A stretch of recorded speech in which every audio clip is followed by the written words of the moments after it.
कौसल्या सुप्रजा रामपूर्वा सन्ध्या प्रवर्तते। उत्तिष्ठ नरशार्दूल कर्तव्यम् दैवमाह्निकम्। कौसल्या सुप्रजा रामपूर्वा सन्ध्या प्रवर्तते। उत्तिष्ठ नरशार्दूल कर्तव्यम् दैवमाह्निकम्। उत्तिष्ठोत्तिष्ठ गोविन्द उत्तिष्ठ गरुडध्वज। उत्तिष्ठ कमलाकान्ता त्रैलोक्यम् मङ्गलम् कुरु। उत्तिष्ठोत्तिष्ठ गोविन्द उत्तिष्ठ गरुडध्वज। उत्तिष्ठ कमलाकान्ता त्रैलोक्यम् मङ्गलम् कुरु। मातः समस्त जगताम् मधुकैटभारे। वक्षो विहारिणि मनोहर दिव्यमूर्ते। श्रीस्वामिनि श्रुत जनप्रियदानशीले। श्रीवेङ्कटेश दयिते तव सुप्रभातम्। मातः समस्त जगताम् मधुकैटभारे।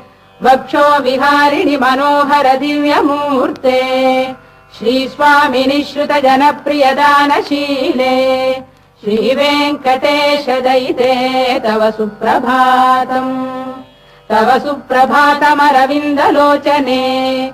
भवतु प्रसन्नमुख चन्द्रमण्डले। विधिशङ्करेन्द्रवनिताभिरर्चिते।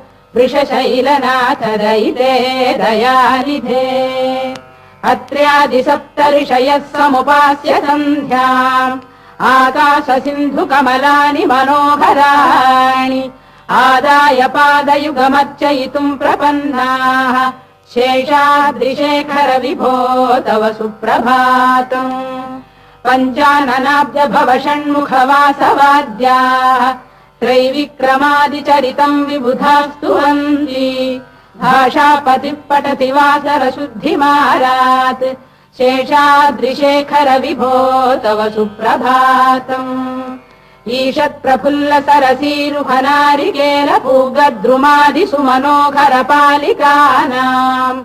आवाति मन्दमनिलः सह दिव्यगन्धैः। शेषाद्रिशेखर विभो तव सुप्रभातम्। उन्मील्य नेत्रयुगमुत्तम पञ्जरस्थाः। पात्रावशिष्ट कदली फलपायसानि। भुक्त्वा सलीलमथ केलिशुकाः पठन्ति। शेषाद्रिशेखर विभो तव सुप्रभातम्। तन्त्री प्रगर्ष मधुरस्वनया विपञ्च। गायत्यनन्दचरितम् तव नारदोऽपि। भाषा समग्रमसत्करचार रम्यम्। शेषाद्रिशेखर विभो तव सुप्रभातम्।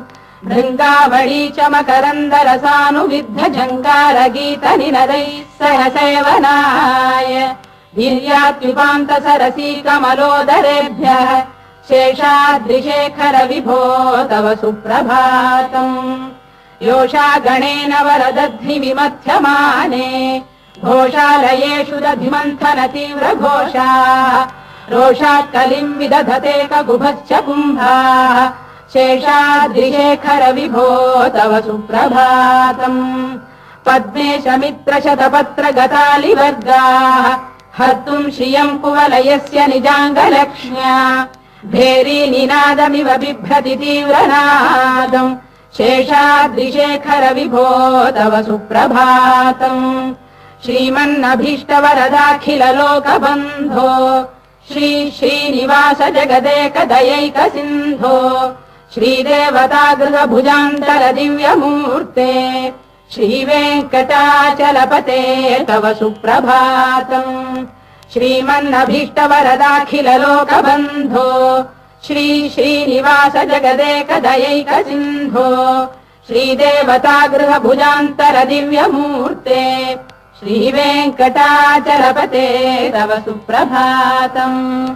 श्रीस्वामि पुष्करिणिकाप्लव निर्मलाङ्गाः। श्रेयोर्धिनो हर विरिञ्च सनन्दनाद्याः। द्वारे वसन्ति वरवेत्र हतोत्तमाङ्गाः। श्रीवेङ्कटाचलपते तव सुप्रभातम्। श्रीशेषशैल गरुडाचल वेङ्कटाद्रिनारायणाद्रिवृषभाद्रिवृषाद्रिमुख्याम्। आख्याम् त्वदीय वसतेरनिशम् वदन्ति। श्रीवेङ्कटाचलपते तव सुप्रभातम्। सेवापरा शिव सुरेश कृशानुधर्म रक्षोऽम्बुनाथ पवमान धनाधिनाथाः बद्धाञ्जलि प्रविलसन् निज शीर्षदेशाः। श्रीवेङ्कटाचलपते तव सुप्रभातम्। घाटीषु देवि खगराज मृगाधिराज नागाधिराज गजराज हयाधिराजाः स्वस्वाधिकार महिमाधिकमर्थयन्ते। श्रीवेङ्कटाचलपते तव सुप्रभातम्। सूर्येन्दु भौम बुधवाक्परिकाव्यसौरि स्वर्भानुकेतु दिविषत्परिषत्प्रधानाः त्वद्दासदासचरमावधिदासदासाः। श्रीवेङ्कटाचलपते तव सुप्रभातम्। त्वत्पादधूलिभरितस्फुलितोत्तमाङ्गाः स्वर्गापवर्गनिरपेक्ष निजान्तरङ्गाः कल्पागमाकलनयाकुलताम् लभन्ते। श्रीवेङ्कटाचलपते तव सुप्रभातम्। त्वद्गोपुराग्रशिखराणि निरीक्षमाणाः स्वर्गापवर्गपदवीम् परमाम् श्रयन्तः मर्त्या मनुष्य भुवने मतिमाश्रयन्ते। श्रीवेङ्कटाचलपते तव सुप्रभातम्।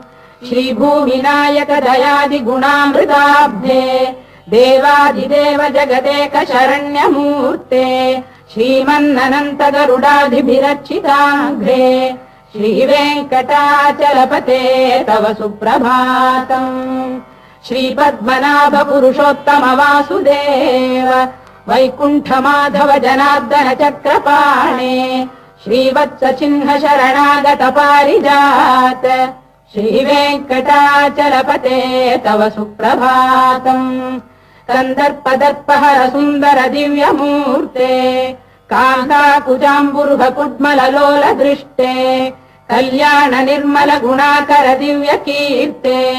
श्रीवेङ्कटाचलपते तव सुप्रभातम्। मीनाकृते कमठकोल नृसिंहवर्णिन् स्वामीन् परश्वत तपोधन रामचन्द्र शेषांश राम यदुनन्दन कल्किरूप। श्रीवेङ्कटाचलपते तव सुप्रभातम्। लीलालवङ्ग घनसार सुगन्धितीर्थम् दिव्यम् वियस्सरिति हेम घटेषु पूर्णम् धृत्वाद्य वैदिक शिखामणयः प्रहृष्टाः तिष्ठन्ति वेङ्कटपते तव सुप्रभातम्। भास्वानुदेति विगचानि सरोरुहाणि सम्पूरयन्ति निनदैकगुभो विहङ्गाः। श्रीवैष्णवाः सततमर्थितमङ्गलास्ते धामाश्रयन्ति तव वेङ्कट सुप्रभातम्।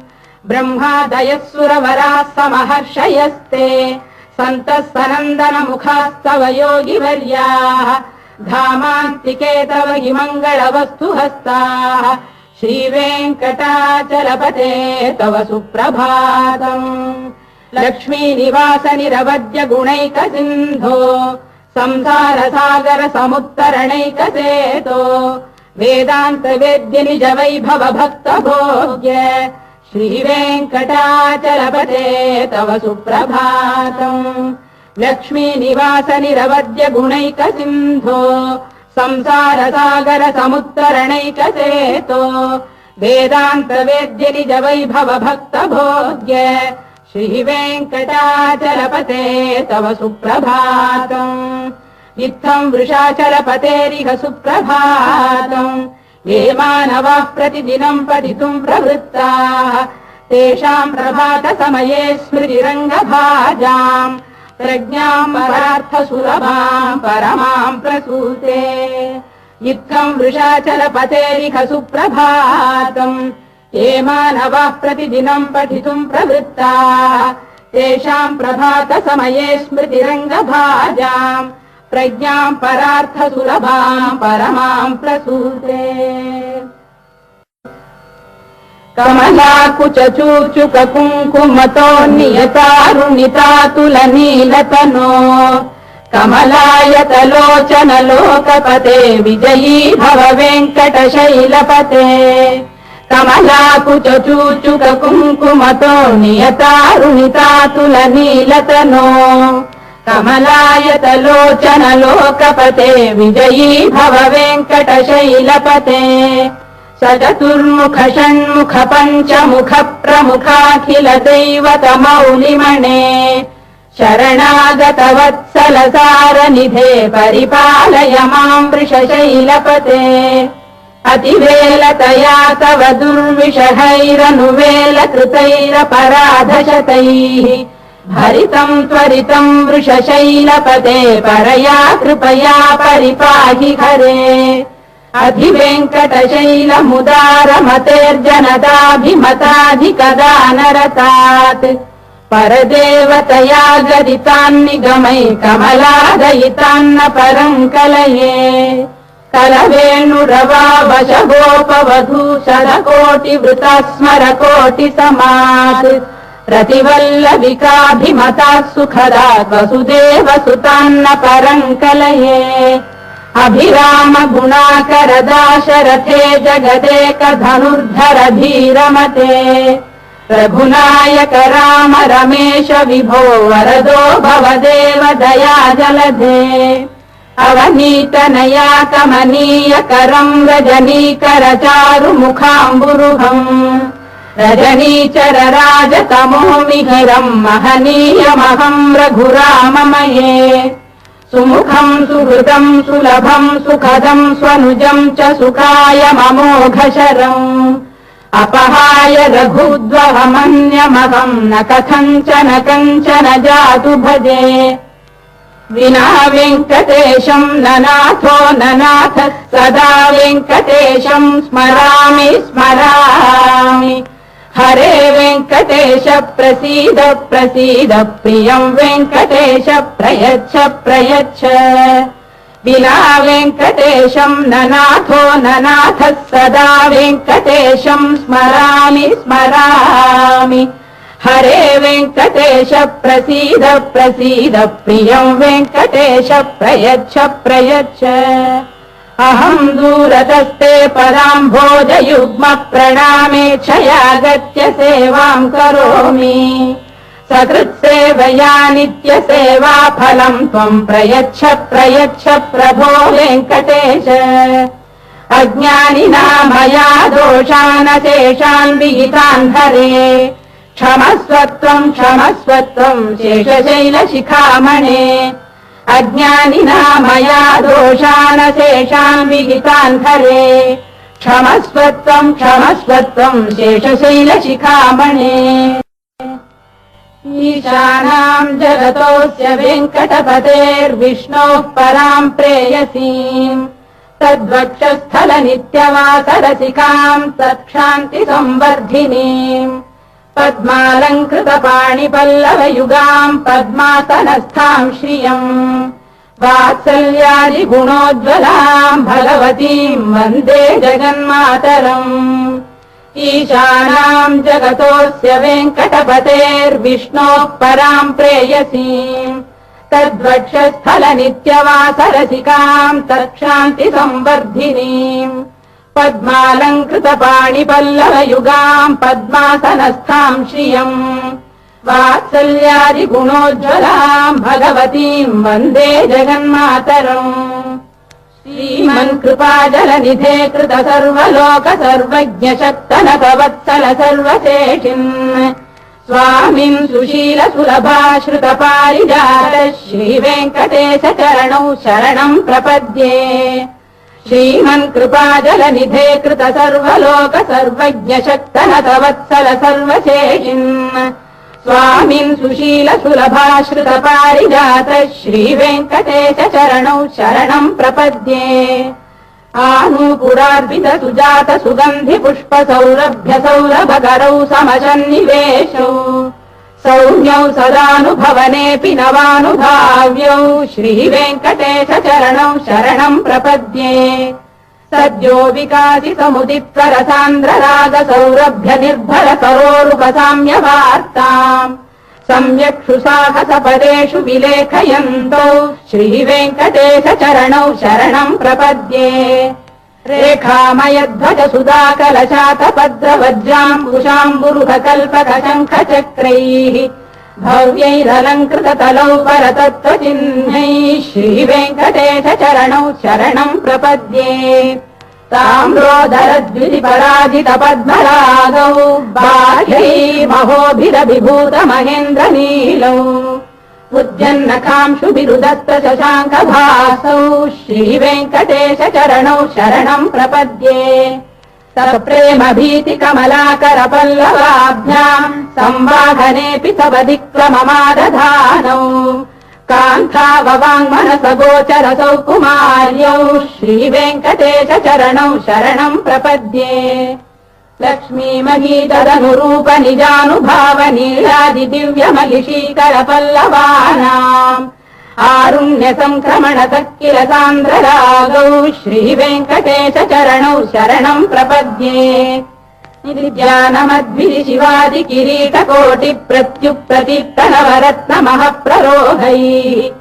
नीराजना विधिमुदारमुपादधानौ श्रीवेङ्कटेश चरणौ शरणम् प्रपद्ये विष्णौ पदे परम इत्युदित प्रशंसौ यौ मध्व उत्स इति भोग्यतयाप्युपातौ भूयस्ततेति तव पाणितल प्रतिष्ठौ श्रीवेङ्कटेश चरणौ शरणम् प्रपद्ये पार्थाय तत्सदृशसारथिना त्वयैव यौ दर्शितौ स्वचरणौ शरणम् व्रजेति भूयोऽपि मह्यमिहतौ करदर्शितौ ते श्रीवेङ्कटेश चरणौ शरणम् प्रपद्ये मन्मूर्धिकालियपणे विकटाटवीषु श्रीवेङ्कटाद्रिशिखरे शिरसि श्रुतीनाम् चित्तेऽप्यनन्यमनसाम् सममाहितौ ते श्रीवेङ्कटेश चरणौ शरणम् प्रपद्ये अम्लानधृष्यदवनीतलकीर्ण पुष्पौ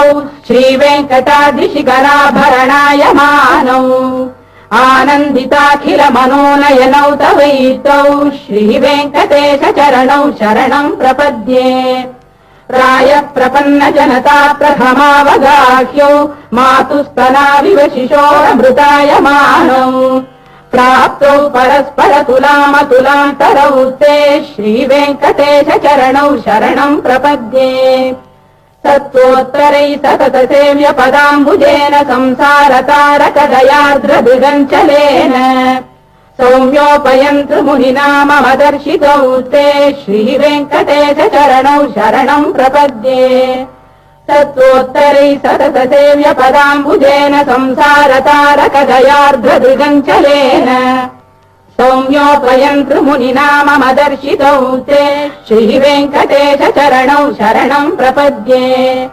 श्रीशश्रिया घटिकया त्वदुपाय भावे प्राप्ये त्वयि स्वयमुपेय दया स्फुरन्त्या नित्याश्रिताय निरवद्य गुणाय तुभ्यम् शान्तिम् करो वृषगिरीश न जातु मह्यम् श्रीशश्रिया घटिकया त्वदुपाय भावे प्राप्ये त्वयि स्वयमुपेय दया स्फुरन्त्या नित्याश्रिताय निरवद्य गुणाय तुभ्यम् शान्तिम् करो वृषगिरीश न जातु मह्यम् श्रियकान्ताय कल्याण निधये निधयेऽर्थिनाम् श्रीवेङ्कटनिवासाय श्रीनिवासाय मङ्गलम् श्रियकान्ताय कल्याण निधये निधयेऽर्थिनाम् श्रीवेङ्कटनिवासाय श्रीनिवासाय मङ्गलम् लक्ष्मी सविभ्रमालोक शुभ्रू विभ्रम चक्षुषे